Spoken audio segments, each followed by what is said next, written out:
Here we are at a beautiful Chiswick House and Gardens where the 10th Chiswick Book Festival is launching. This evening is all about William Thackeray and his Vanity Fair, so let's go and check it out. Well, good evening, everybody, and welcome. I will introduce this very distinguished panel of speakers in a few minutes. But first of all, I just wanted to welcome you all here and say why we're here, because this is the 10th Chiswick Book Festival. We were absolutely delighted when ITV, to celebrate the 10th Chiswick Book Festival, decided to screen Vanity Fair. They obviously knew that the first chapter was called Chiswick Mal, and we have been shamelessly riding on the back of that and their huge publicity campaign. It was when the ads appeared in the football in the World Cup, I thought, yes, we're going to... So you're also very lucky because, as you know, we've sold out here, and I'm sorry for the people who couldn't be here, but it's wonderful to see you all here. I've got some thanks to make first of all, and obviously the first is to Chiswick House itself and Chiswick House and Gardens Trust, and it's wonderful to have the director Claire O'Brien here and the chair of the trust Andrew Fain. They have always made us so welcome here.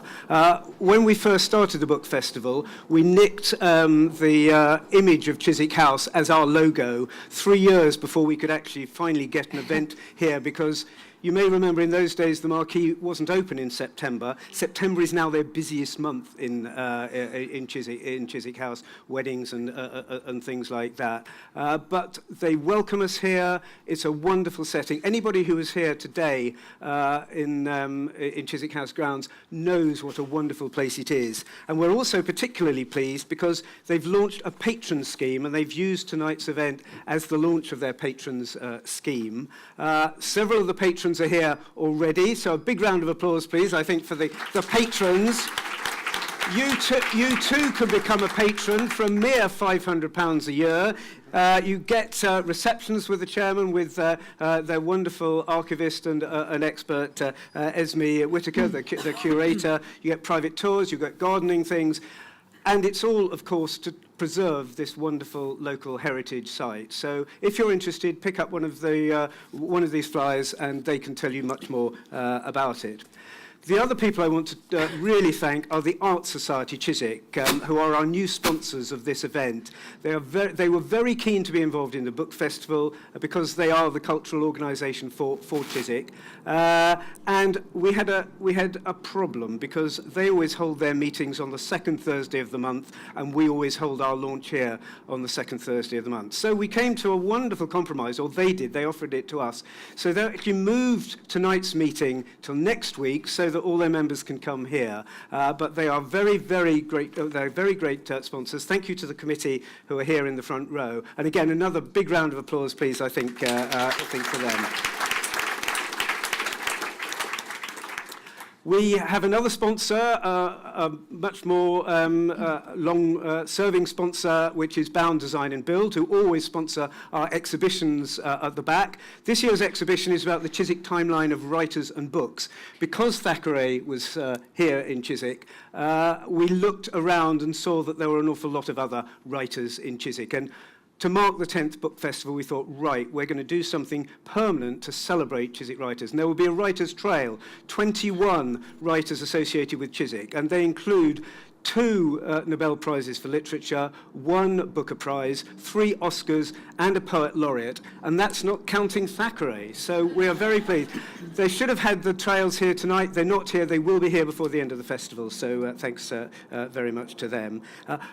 Great thanks to Waterstones. We couldn't run this book festival without Waterstones selling the books. Colin Field, we're delighted to have back as the manager of the festival for Waterstones. You'll be able to buy all the books throughout the next few days down at St Michael and All Angels and at the other venues. So all of that is to be celebrated. But now to our speakers. What a wonderful lineup. And I'm going to start with, of course, the star. I'll get out of her limelight. Claudia Jesse is a wonderful Amelia. If you've not read the book, or if you have read the book, either way you will think, I'm sure, that it's a great performance. It is also very different from her performance in Line of Duty, where some people will have recognised her, and also she played another police person in WPC 56. So this is playing against type, I think, Amelia. But anyway, she's going to tell us what it was like, why she wanted to do it, her relationship with Olivia Cook, who plays Becky, and so on. So big round of applause, please, for Claudia. Thank you. Gwyneth Hughes is the screenwriter and has done such an amazing job with it. She absolutely, I mean, and she's written this, said as soon as somebody asked her to write it, they hadn't even finished the sentence, and she said yes, she wanted to do it. And I'm going to ask her why Thackeray is so important and why she really wanted to do it, and then, of course, how she did it, because getting this book down into even 7 TV episodes is quite a thing. So big round of applause, please, for Gwyn Hughes. And last but absolutely not least, John Sutherland, Professor John Sutherland, who is probably the biggest Thackeray fan in the world. I think we were just discussing what a Thackeray expert is, and Gwyneth thinks it's a Thackeroony, or was that you? A Thackeroony? No, Thackeroony was Thackeroony, but we think it's a Thackerayan or a Thackerayan. And he was at one stage voted by somebody the 4th most expert Thackerayan in the world, and you're working your way down the list now because younger people are coming up.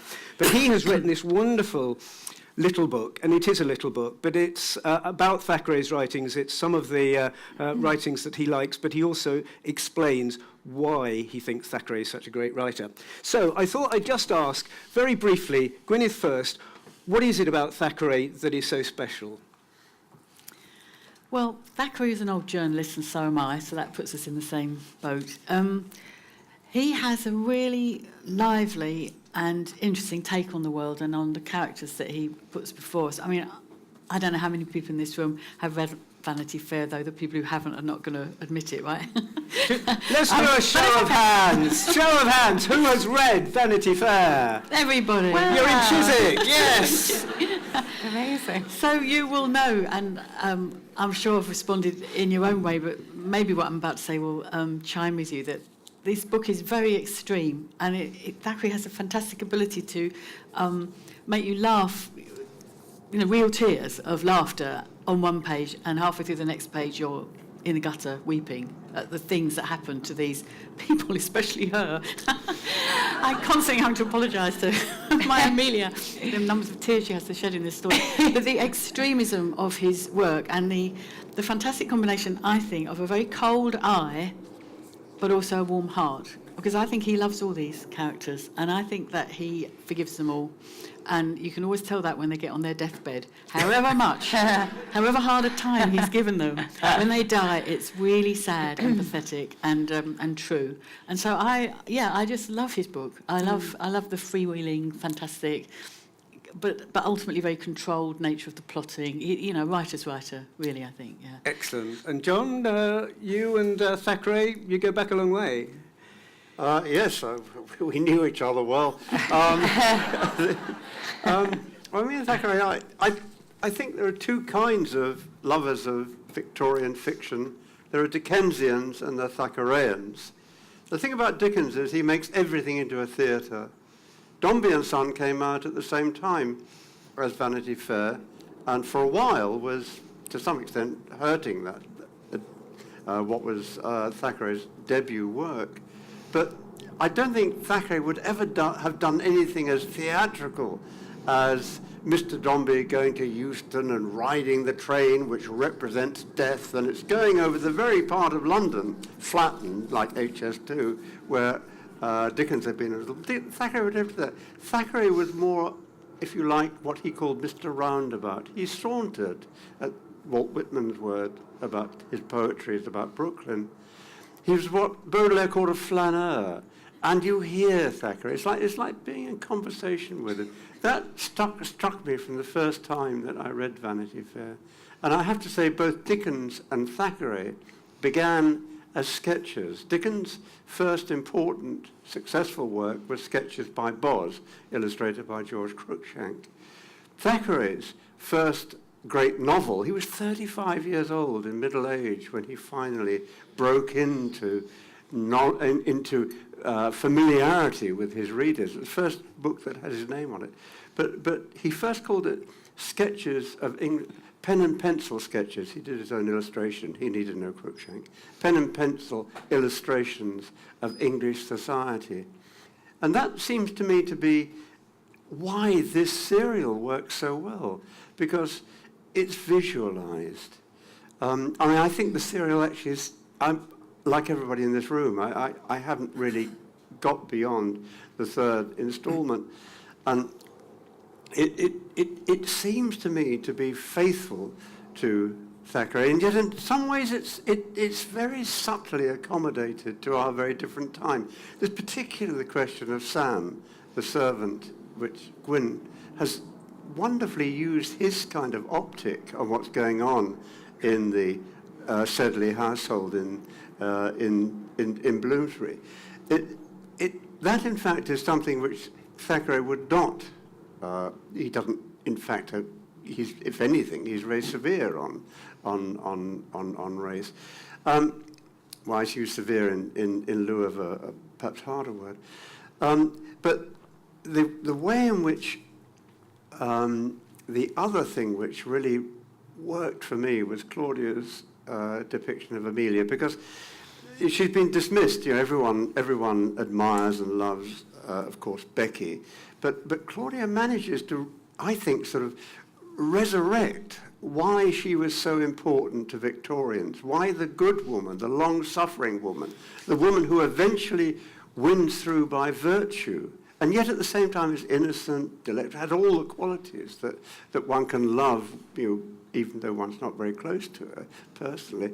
I think this televisation actually is true to Thackeray, and at the same time a re-accenting of Thackeray, which is a triumph. Like the serial will last. I know it will. It will be one of those which is revived and which is referred to over and again and which is used, because there have been at least 4 or 5 versions of Thackeray on screen. I think that this, in fact, is both classic and at the same time contemporary and very, very original, while in fact being faithful, very faithful, unlike the last film of Vanity Fair, being very faithful to what this genius of Victorian fiction achieved. That's my view, anyway. Thank you very much, John. We were saying just earlier that at the launch, you were listening to. He suddenly stood up and said, "Oh, well, I did my PhD on Thackeray." And then all of our hearts were like, you were, what on earth is he going to say? And you were so delighted when he liked it. Yes. But let's get right to the start of the book. I'm going to ask Claudia to read the very opening few sentences, just to place us firmly in Chiswick. Vanity Fair, a novel without a hero. Chapter 1, Chiswick Mall. While the present century was in its teens, and on one sunshiny morning in June, there drove up to the gate, the great iron gate of Miss Pinkerton's Academy for Young Ladies on Chiswick Mall, a large family coach with 2 fat horses in blazing harness, driven by a fat coachman in a 3-cornered hat and wig at the rate of 4 miles an hour. A black servant who reposed on the box beside the fat coachman uncurled his bandy legs as soon as the equipage drew up opposite Miss Pinkerton's shining brass plate. And as he pulled the bell, at least a score of young heads were seen peering out of the narrow windows of the stately old brick house. Nay, the acute observer might have recognized the little red nose of good-nurtured Miss Jemima Pinkerton herself, rising over some geranium pots in the window of that lady's own drawing-room. "It is Mrs. Sedley's coach, sister," said Miss Jemima. "The black servant has just rung the bell, and the coachman has a new red waistcoat." "Have you completed all the necessary preparations incident to Miss Sedley's departure, Miss Jemima?" asked Miss Pinkerton herself, that majestic lady, the Semiramis of Hammersmith and the friend of Dr. Johnson, the correspondent of Mrs. Chapone herself. Thank you very much. Thank you. Gwyn actually walked up Chiswick Mall today because she actually walked all the length of the River Thames since from the middle today, didn't you? And as she was getting close, I said, well, of course, you could walk down Chiswick Mall, and you saw Walpole House. Yeah, so I didn't know which one it was, but I'd never walked down there before. It's really beautiful. Quick neck, looking at every house, waiting for the one with the blue plaque. Miss Pinkerton was here. I picked the wrong one. I picked one called College House, obviously. But I did notice before Torian taxed me on this subject that the school was much smaller than the one we did on the telly.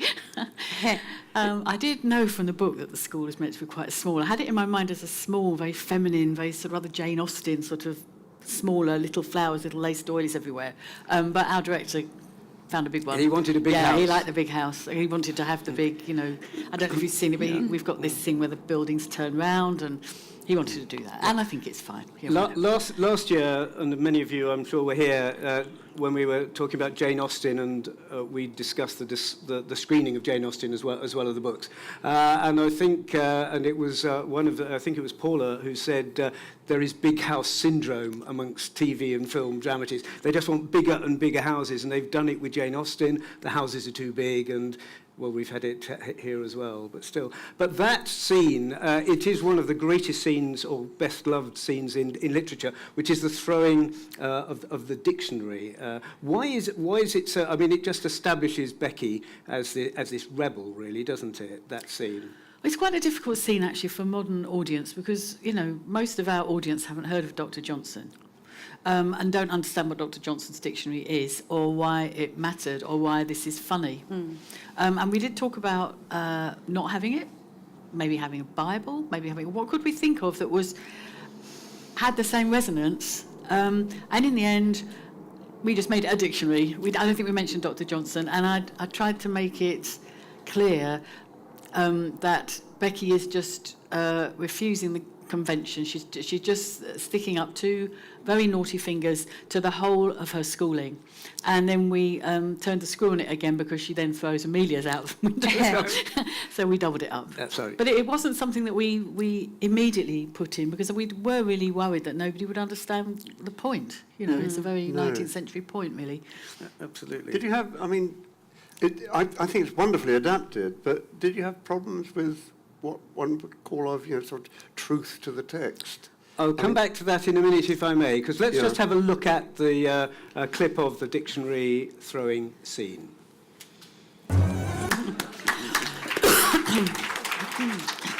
Were you happy with the way that came out, that scene? Oh, yeah, I think so, yeah. It's great. I mean, but the thing, Olivia has such a mobile and expressive face, she can do an awful lot with just, gurning, really. And, I liked it. I mean, the puddle was great. There are 2 9pence, those dictionaries, but it made a great gag for us. I don't think it's meant to be funny in the book. Yeah, all these scenes, they're really difficult to pull off, these very comic, little, beep, beep, beep type scenes, and it's not sustained. It's not like some great witty dialogue going on, but our director has to be able to shoot it so that it will cut like that and be, sparkly. And, I was pleased with it. I love the second dictionary. That was my favourite. And that was you, was it? The second dictionary was me, yeah. That's right, yeah. And you obviously got on really well with Olivia, and I know you do in real life. Tell us a bit about your relationship with her, because obviously it's a very strong relationship in the book and in the TV series. Well, I first met Olivia, I had 3 auditions for the part, and it was at the 3rd. They call it a chemistry read when, you're close and they want to see how you work with the person you'll be with, like, all of the time, And so I met her then, and I think we both it wasn't like, we didn't sit down and, like, have lunch together or anything. It was just like, all right, we're going to do this, let's try our best, eh? And, and then we just really clicked from there. And we all started filming in Budapest. So, like, the core 6 of us were sort of together, for nearly 2 weeks away from home at the start of a job. And I think that helps you sort of find your family there, I guess. Because, I was so nervous.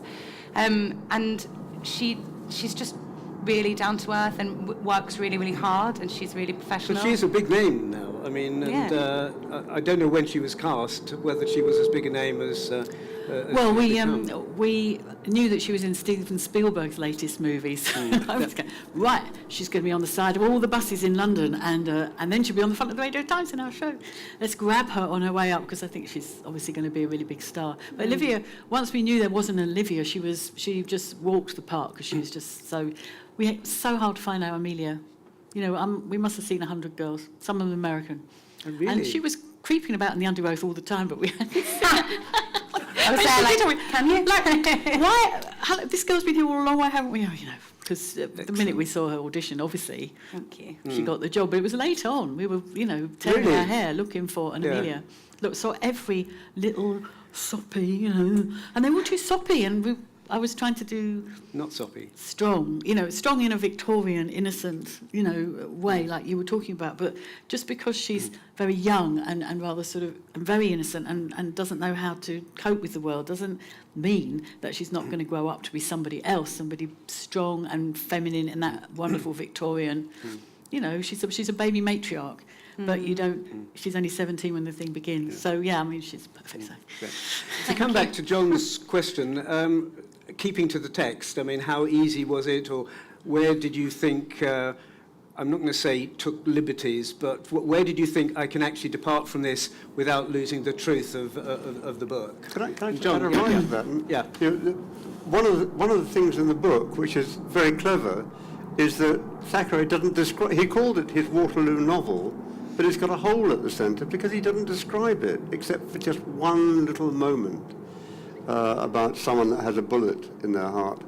But, you know, the reason he gives is that he's a novelist. He's not a soldier, and he despised military novelists like Charles Lever, you know, who turned out 2 Waterloo novels about how the hero was with Napoleon and then with Wellington and how he helped win the... he was very, very aware of the limitations of what a novelist can do. And yet, I suspect that this is going to be really like War and Peace, or you know, sort of, or Storm Down. It is going to be very definitely about the battle which made England the master of the world. I don't know what you think of Thackeray's Sidestep and how you actually accommodated it, if in fact you have done Waterloo. We've done Waterloo. Yeah. I've seen the I pictures. can reveal. This is a very prosaic story and not at all an artistic one, but it might amuse you anyway. So, as John says, in the book, The Battle of Waterloo occupies half a page. Thackeray basically is interested in the ladies, and he stays in Brussels with the ladies worrying while the men are getting shot in the biggest battle that there'd ever been. And when we embarked on this as an ITV production with not much money, we all said, so, the Battle of Waterloo, well, Thackeray isn't doing it, so we won't do it. That's fine, we'll just stay in Brussels with the ladies.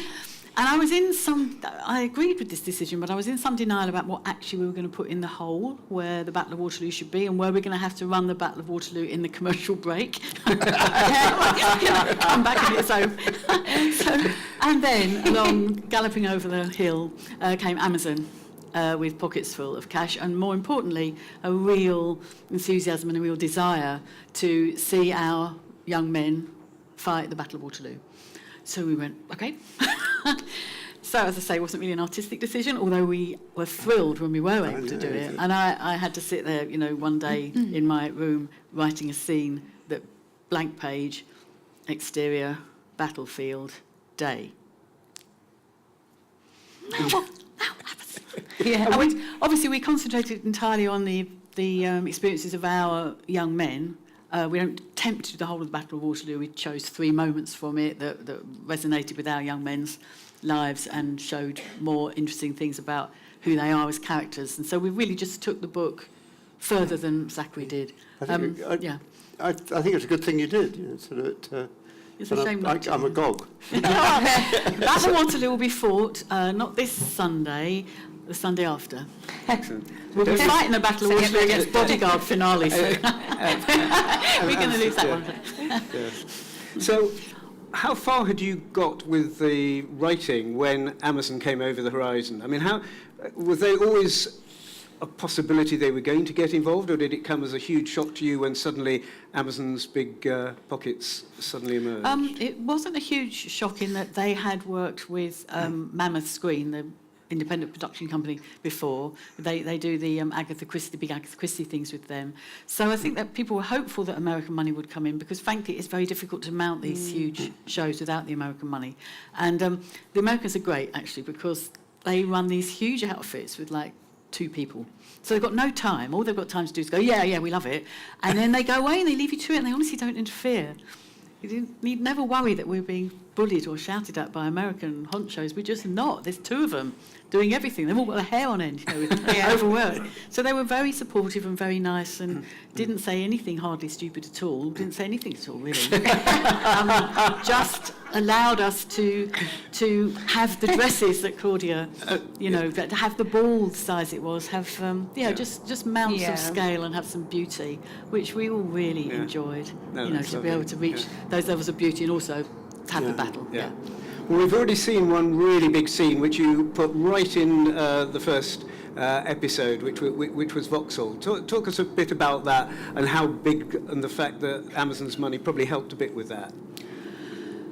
Yeah, so if you read the book, you know that very early on in the story, they all go off to the fair, to the pleasure gardens at Vauxhall, which was a massive, disco kind of come fairground, come nightclub, come everything, pulling joint, everything kind of restaurants. And they all go there together, and Becky is trying to get off with Amelia's brother and is thwarted in that.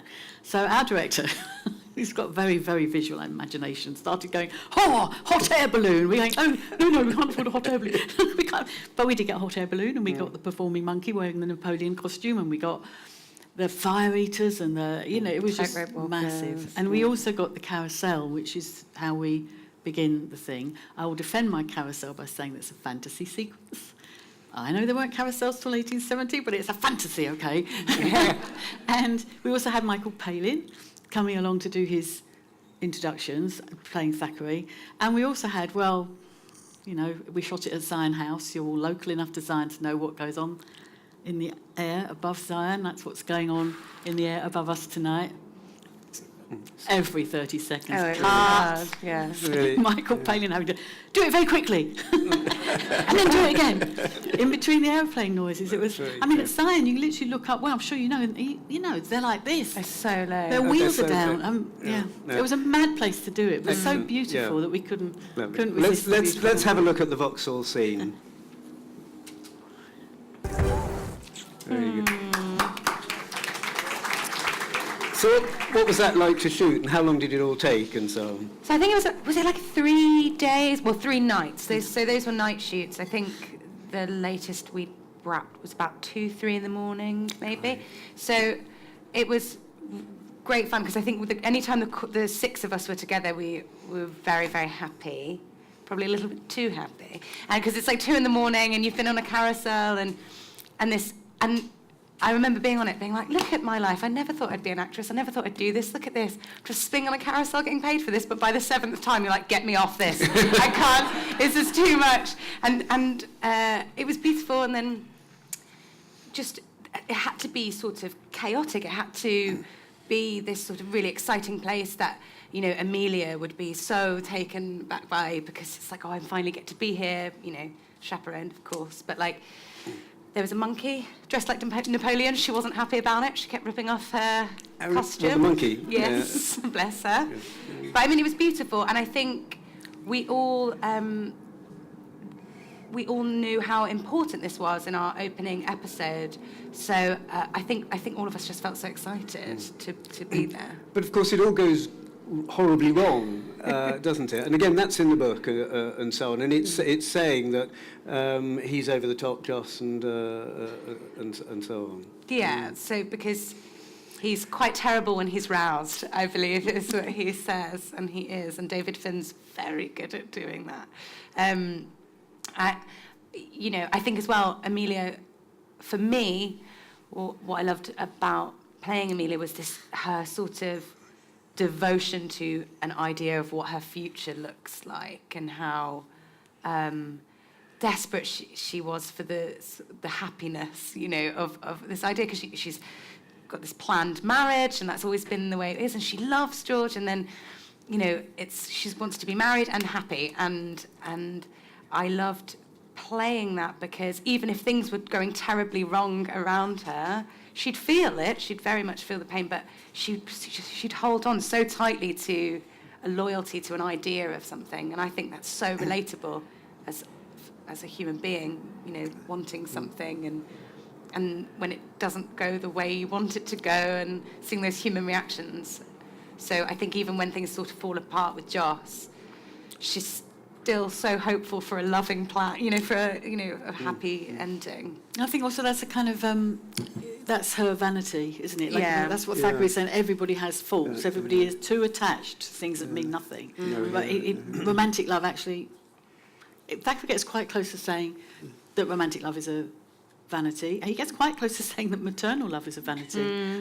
When Amelia is far too, she spoils her little son and she's far too loving of him, she doesn't bring him up properly because she elevates her maternal love to somewhere higher than it deserves to be. And they're really hard lessons, aren't they, that Thackeray is trying to bring forward. I get another thing from the brilliant Vauxhall reconstruction. Both Thackeray and Dickens wrote about Vauxhall. They went there as young people when it was grand, and it had really sort of fallen into a bad way in the 1830s, and they regretted that. They thought something vital had gone from London. But what I get from that is, I can read Thackeray. I've read him many times, and I can hear Thackeray with an effort. I can hear that clubman's voice, but I can't see him. And what this television version does for me, particularly scenes like that, it gives me a kind of visual dimension to a classic novel, which I think is a real addition. You know, it's not just it's not really, as it were, exploiting the novel. It's enlarging the novel. Now, it's very hard to say that without sounding soppy, but you know, when I see that, they're beautiful, and they're all stepping down and stepping out at that stage of the novel. You know, they're 35 years or ahead of them, as George Eliot said. You know, they've got a life ahead of them, but it's just that, I think, wardrobe department. People use costume drama as a term of abuse, but I mean, how long did it take you to get into your wardrobe for that scene, Claudia? I think hair and makeup in total would be around 2 hours. Which means every day. Yeah, because there is all of these, you know, incredible hairstyles, and the majority of it is done with my hair. There are a few pieces that are maybe clipped onto the back, but everything you see pretty much is my hair. Yeah. So that takes a long time. And then getting into the corset, I'm going to say it takes about 10 minutes, 10, 15 minutes. It's quite the experience. So when I was in Budapest, okay, I was so nervous, and I would naturally just be like, yes, of course, to everything, because I'm terminally polite. And then she'd be like, tie turn up, like, yeah, of course. And it was my first day, and I was so nervous, and it was I let her just go as tight as possible. But I think it really helps. You could never do that on stage, could you? Because in fact, I don't know, after 5 months of that, I probably you need could. editing and cuts, and I mean, and was it like Scarlett O'Hara? Did they lace you in? Oh, yeah. There were none of this like front clip, but it was all done at the back and like pulling, and I just hold on to stable myself. But you get really used to it quite quickly, actually, and it's worth having one on just to feel it come off. It's so lovely, because once you get past a certain bit, you're like, oh. So, but does it make you feel different? Does it make you feel of the period? Absolutely. I always say it does. It feels like it does like 70% of the work, because it adds. As soon as we were talking about this back there, you're just suddenly like, and I think it really affects the way you walk, and the sort of, it wouldn't work. The dress would not work over a different silhouette. So it affects the way the dress falls and the way you fold your arms with your shawl and all of these things. And some of these pieces were like custom made for Olivia and I. Like some dresses that you'll see in Budapest, when we were filming in Budapest, when they go away now, which we'll see in episode 4. And so episode 4 coming up. So that's the ball scene, is it coming? One of our balls. We have 3 balls. 3 balls. Yeah. This Sunday, you will finally see the red dress. You know, the red dress. Becky wears it most of the episode. Yeah. Yeah, it's her big ball gown for her big appearance at the opera. Big seductive appearance at the opera in her red dress. Yeah. Beautiful. Yeah. Fantastic. And how many frocks did you wear overall, do you think? 10, maybe 10. I think there was a few dresses we'd rotate around that they'd be like Amelia's trusty dresses, but then her wardrobe really changes because the colours, if anyone's ever mourning at any point, it's black, all black, until it moves on, and then maybe there's a piece of something black that's worn. So, these costumes sort of, the colour schemes sort of represent both of their journeys, and they, Amelia starts out very pink and very, pastel colours, and then as she begins to fade, the colours do as well, and you can watch sort of Becky become more vibrant and the colours that go with her, and yeah, very clever. Like you say, it's beautiful, the costumes. And do you write the costumes in? I mean, is that part of it, or...? No, only not in any detail. No, I'd love to. I'm such a real frustrated costume designer. I love the costume. No, I'll say what kind of thing it ought to be if it's important to the story, like that she's wearing something much scruffier than last time, or indeed she's wearing something much more glamorous. But I won't actually try to prescribe. So did you say a red dress? No. So that's the director and the costume designer has come the costume up with designer, that. it's really clever what they do. They make a whole journey out of it. So, as Claudia was saying, Becky starts shabby and becomes grand and colourful, and it's sort of the other way around for Amelia, because it's just about these two girls, up, down, up, down. John, you're about to... I was just wondering if, obviously we're all in suspense, but I mean, do they age you, Claudia? Age you? Do they make you an older... Amelia, she's about 37, 38 at the end, is she? Or? We just take them to about 30, actually, because our children, but early 30s, our children are probably about 11, aren't they? Our two boys, when it ends, they're probably 11. So 11. So there's no problem. 30. There's no problem then. No, it's more like you get more sophisticated. I mean, at the end, you've got that, that hairdo they started to get in the 1840s with the bit here, and she starts rocking that kind of look. So it's not like Victoria trying to stretch it out over 2 or 3 series. Sort of, this is it. No, basically. It's not Vanity Fair 2 It's just sort of like the lifespan of a young woman who marries and has a child. It's that. So like the children are maybe 11 or 12 when the story ends. And have you made Amelia stronger, or have you been faithful to the Amelia in the book, or have you been looking to modernise it? No, I didn't look to modernise Amelia at all. What I looked to do was to recover the sense of Victorian, the idea of a strong Victorian woman. So rather than modernising her, and I didn't modernise Becky either, really. I mean, nobody has more sex than they should have. In fact, nobody gets their clothes off at all at any point, I can assure you.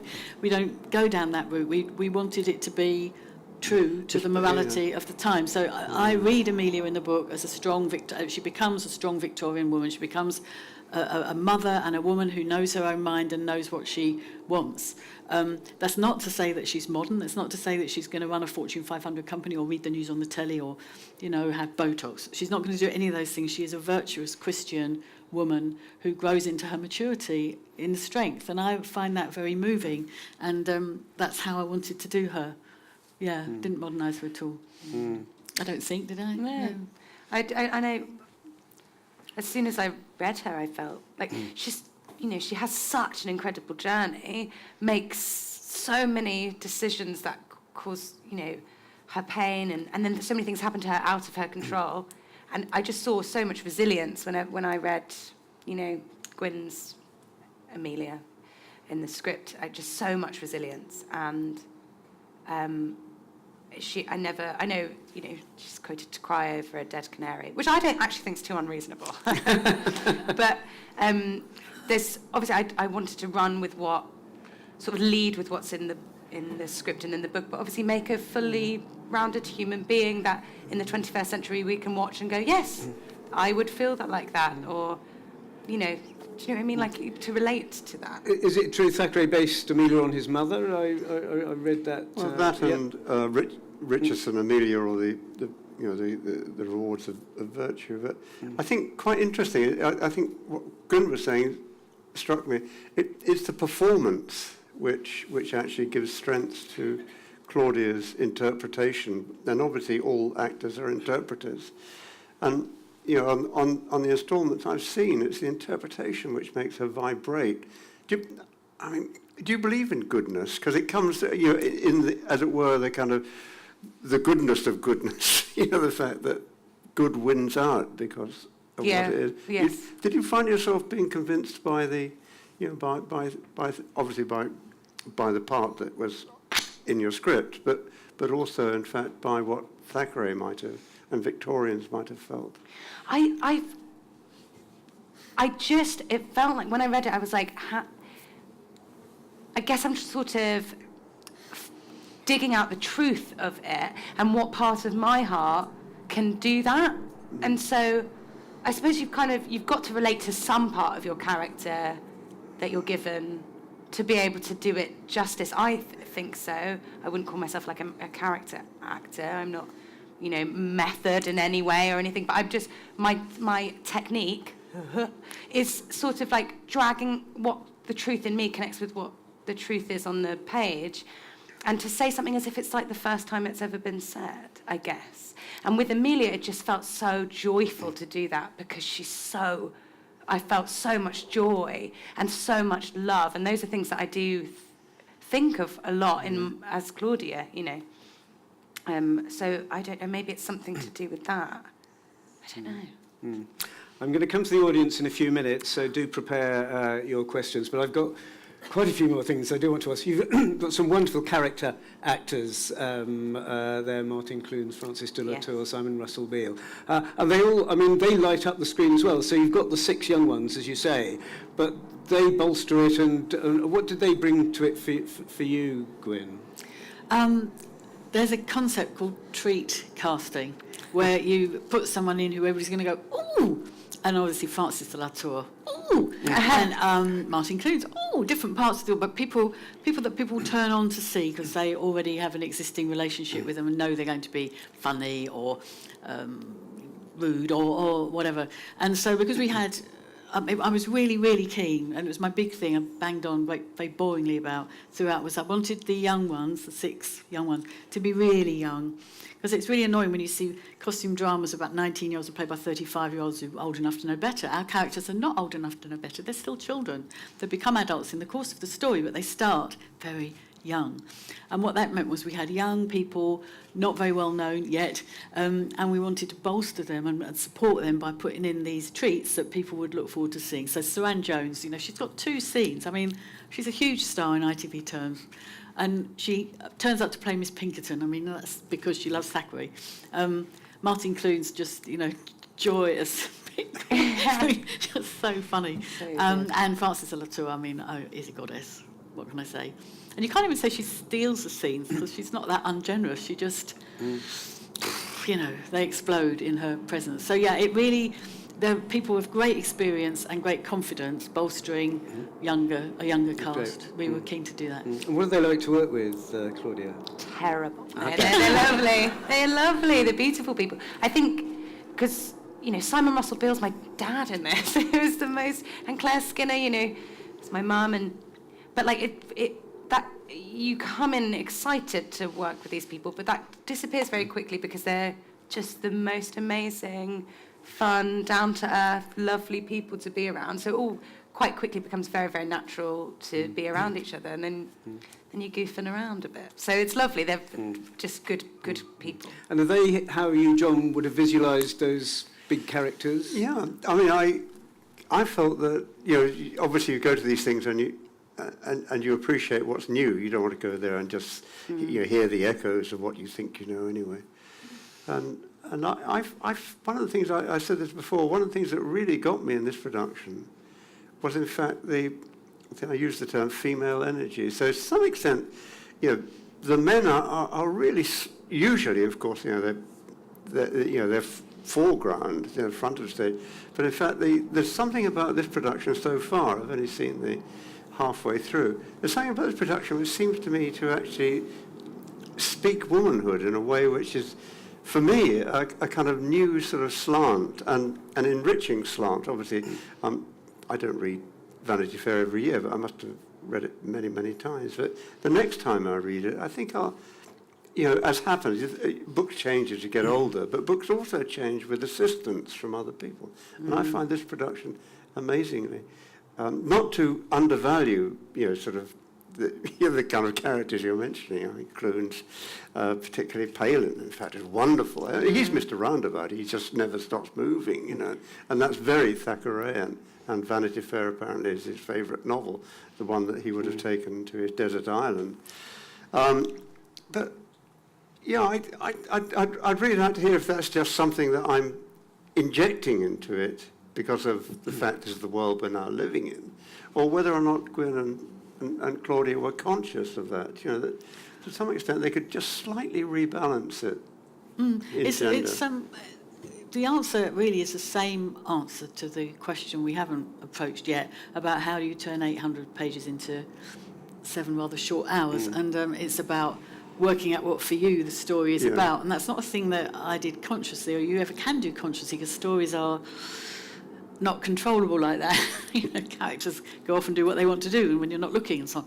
But as I was writing it, I became aware that I didn't set out with this, but I learned it in the process of mining the story of the show out of the story of the book, that for me it was a story about 2 girls, 2 friends, who start one up, one low, swap over again, their lives braid together and up and down together, and they learn from each other and hurt each other and love each other. And that seemed to me the engine of the story, and that when one or other of them wasn't there, it fell apart a bit dramatically. Not from an interesting point of view. The book is always interesting, but dramatically, in terms of conflict and forward momentum and everything, it seemed to me that the thread that underlay and drove, the engine that drove the story forward was those 2 girls and how they turn into women and how they turn into very different women. And of course, because of the way the story ends, and I'm not going to tell those people, because of the way the story ends with a thing that happens between the 2 girls that ends it, and is incredibly touching and powerful and funny and surprising. Well, in a drama, to get to there, you have to start here and you have to make for there without really deviating. So, if that makes any sense, a book can go all over the place and get there in the end, but a drama has to go to that point, to that big scene. Excellent. The one we were talking about earlier. Right. So I promised to come to you. So I don't know if the lights go up any higher or I will just look. But if you would like to ask a question, if you raise your hand and there's a microphone there, and if it's to either one or all of the panel, just say. Gwen. Sorry, that was a bit close. I've not read the book, but I've been enthralled by the series and I love your acting. Thank you. But I don't understand the carousel. So could you please explain that? Well, it's called Vanity Fair, and I know that it's called that because of the Pilgrim's Progress, which is a different thing. You know, there is a fair in a town called Vanity. It doesn't mean a fairground with a carousel, but I grew up in fairgrounds, and I really liked the idea that in the book, what Thackeray does is he casts it as a show, and he's the showman, and the curtains are going to open, and the characters are going to come out and strut their stuff, and at the end, he says, oh, it's all over, the curtains are closed, and all my little actors are toys, and I throw them back in the toy box. And there was something about the... sorry, I'm doing this slightly roundabout way, forgive me. Something about the sense of Thackeray as the ringmaster in a circus, or the carny master in a fairground, or the music hall master, that he's like conducting and controlling all these people. He's the sort of god, and they're his creations. And I wanted to somehow keep that sense of the of him as running the show. So I had to have a show for him to run.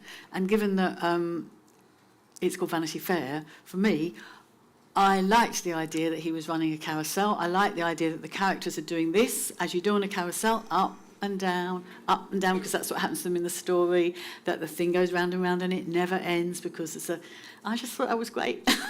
So I'm sorry that you don't like it.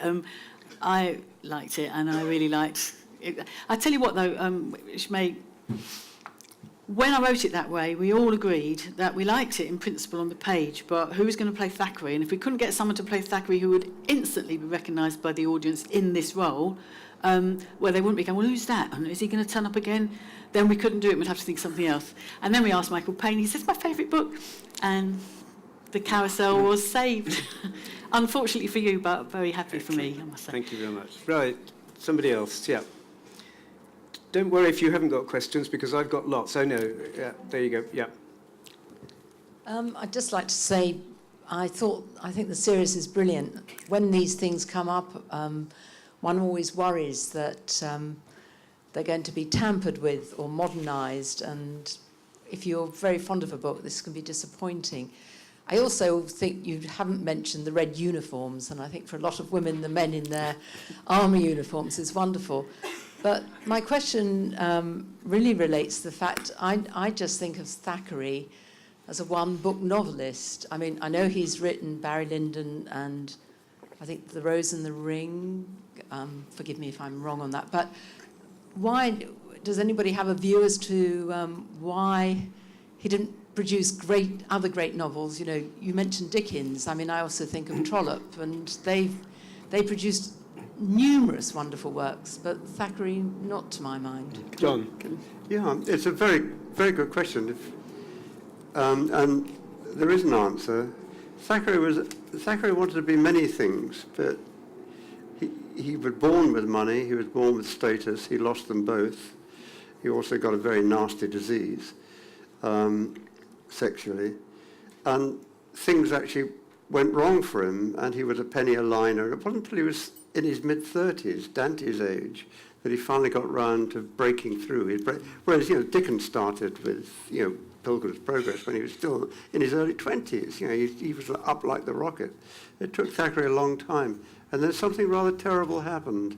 The novel came out in 1848, and 1848 was the occasion of the worst cholera epidemic ever in London, until, famously John Snow realised that all the drinking wells were the same as the cesspits.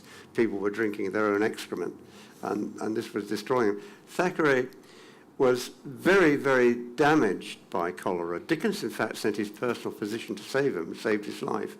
But Thackeray never achieved that summit that he achieved in Vanity Fair again, and he died at 52. I'm 80, and I think, what have I done to earn all those Thackeray? I give him half my extra years if he'd write another novel like Vanity. Well, perhaps I wouldn't.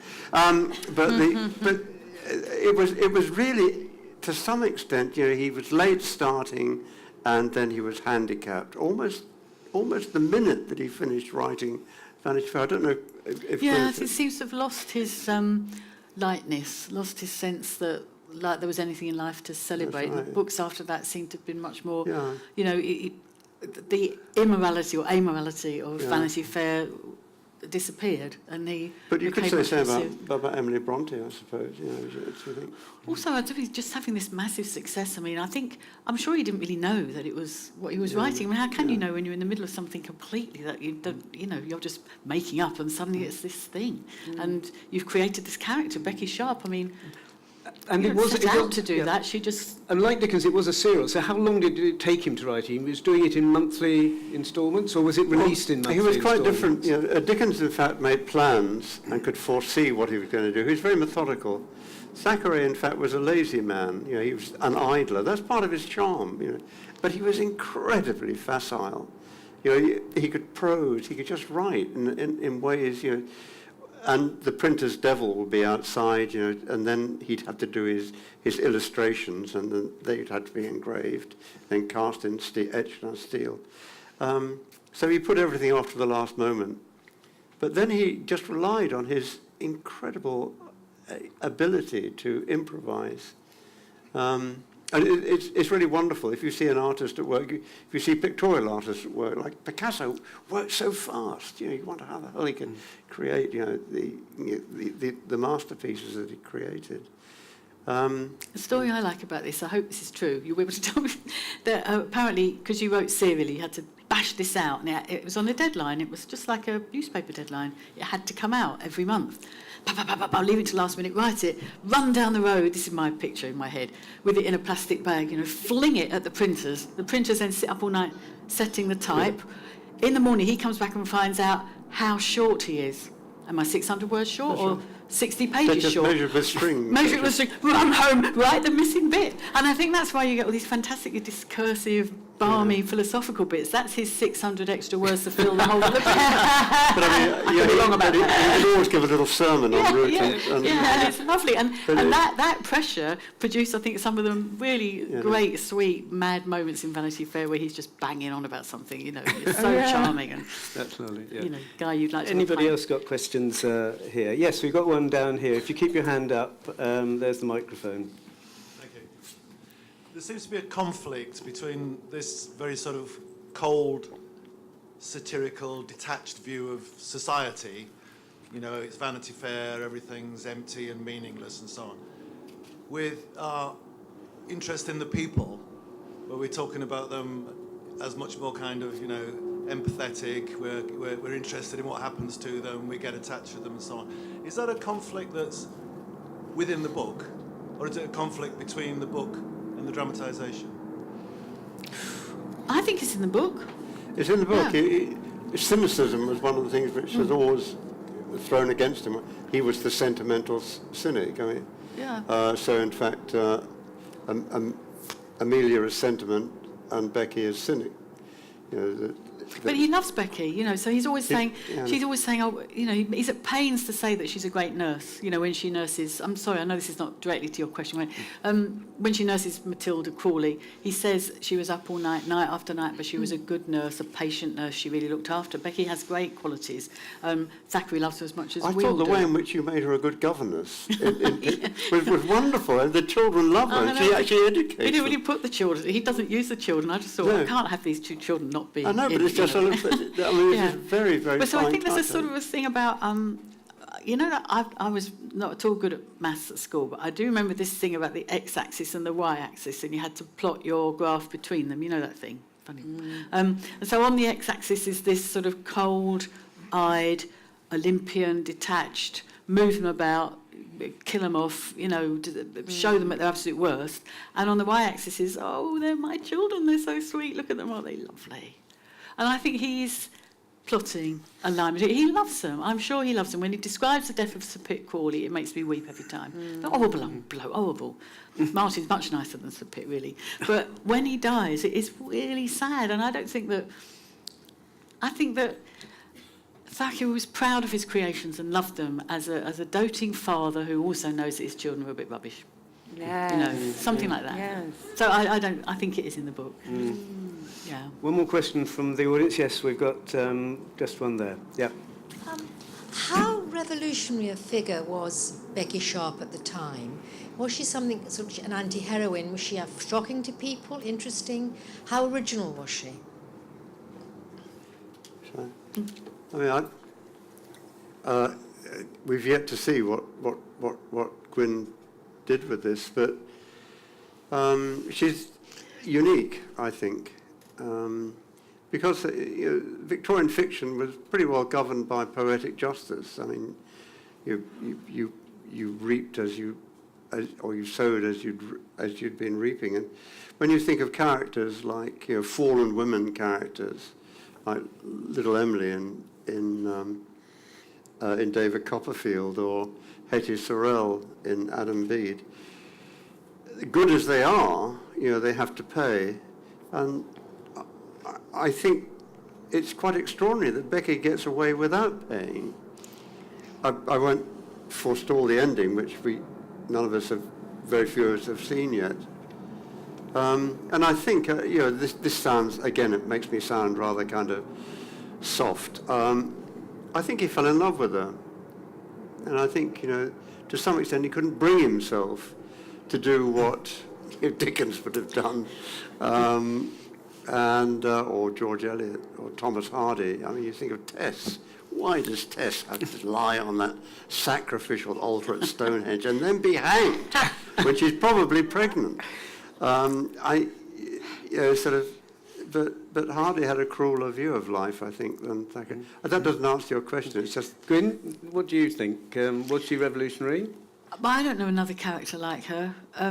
Quite apart from her failure to pay for her, she's just, she never gives up. She's just irrepressible, keeps going. She never stops. The thing about, this may not be true, but again, I've read this.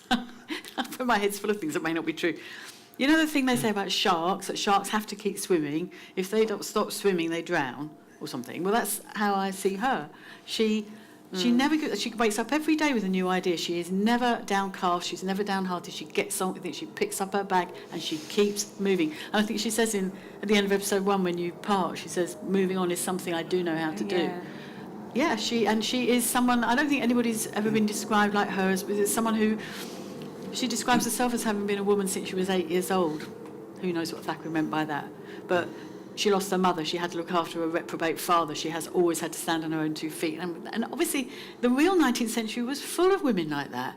There's always been women who were orphaned and left bereft and widowed and who had to get on with it, but nobody wrote about them except Thackeray. Fiction is a different world, isn't it? I mean, I'm a great devotee of Coronation Street. And I'm sure that Tracy Barlow is based on Becky Sharp. I don't know if you saw last night's performance, but Jim has come back and is doing terrible things, and Steve wants to kill him, and Becky said, "I'll do it for you, babe." He said, "What, you're going to kill my father?" And he said, "Yeah, but I'll talk to you about it first." She says, she goes, And that moment when Peter Barlow's being on trial for murder or no, and she said, "We've all done it," and she has. Getting her back into when she's done, and I think there is, as Gwen says, this fascination with with the bad woman who isn't punished. I think your word, is it revolutionary? I think it is unusual and. Unusual, very unique in this particular literary genre, the Victorian novel. I think the main thing, what's revolutionary is she's never felled by love. Whatever fells Becky and whatever befalls her, love does not destroy her. I don't know another 19th century. And Claudia, having to play opposite this very, very feisty woman must be quite hard because you're always in danger of being in the shadow. Didn't feel hard. I don't think I would have seen. I don't think I'd describe it as feisty. I think I'd just be like, oh, there's a human being making decisions with the set of circumstances that human being is dealing with. I don't think I'd ever call any woman feisty, because I feel like that's gendered. I feel like that word has become gendered, and I never felt in the shadow because I feel like Amelia is a character that you root for. I think there's a part of us that you root for Becky and Amelia equally, because they're both, the pain of one and the sort of go on girl of the other. Like, I feel like I never felt like that, and I certainly didn't feel in the shadow opposite Olivia Cook. I hope from what you've seen and what I've experienced, I thought we loved each other. If you don't mind me interrupting, no, please. I think you've got an incredible power of radiating a characterization, which somehow beams off you. It's very only actors can do this, and on those portions of the serial which I've seen, it's that, and I think the director uses close up on you, facial close up, very, very effectively to do that. Well, there you won't get a better tribute. I know. I'm like, does someone record this? Yes, absolutely. I'm going to use it. We've had it is a quality of livingness, and I think it's wonderful. It's one of the things that enriches the. I'm sorry, I sound like a. No, keep going. Thank you. Everybody's got to keep watching now. Absolutely. We've had our. It's been fantastic. We could go on, but we have to stop. A huge round of applause, please, for all of our speakers.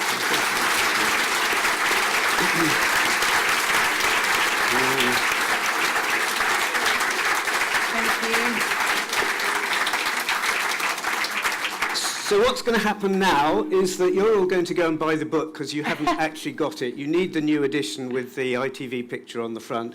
There is another book about the making of the series, which is very glossy. John has already bought Claudia a copy of it, which is very, very kind. It's very good. There is also John's own book. And this is the moment when I remind you that Christmas is coming. Hashtag Christmas sorted. You can have the book signed. They'll sign them over there. And that's something you don't need to worry about between now and Christmas. When you're leaving, Please turn right that way. The exit is the one on the A4. Only 2 gates are open. That one is the one nearest the car park. The Burlington entrance on this side, directly opposite the house, is also open. There are lights in both directions, so please don't get lost. Go in a group or whatever. Have your books signed, buy your books. We'll see you at all the other events over the next few days, but please, another round of applause for all of our wonderful speakers.